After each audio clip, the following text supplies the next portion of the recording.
Good morning guys! I-harvest na natin to kay pwede naman to oy. Kasi wala nang ikakalaki pa nito.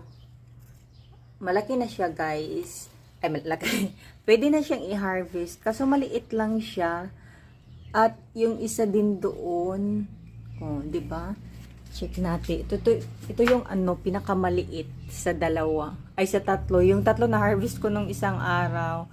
At ito, pwede na din to. I-harvest ko na to siya, guys. Kay magluto tayo ng sabaw. Ay, ang liliit. Pero pretty. Mga pretty man sila, guys. Uy. So, yun lang. May figs pala dito, guys. Oh.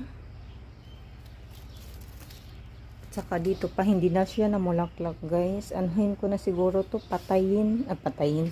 Pangtanggalin. May figs pa dito guys. Pero hindi ko man na-harvest ito na nasira na siya Tanggalin natin. Kinain na pala siya ng ibon guys Ito yung laman niya. Sobrang tamis niyan kasi tingnan niyo yung loob. Tapos itong kamatis, marami-rami yung bunga. Meron pa doon And then meron pa din dito guys. Tara! So yun lang, bye!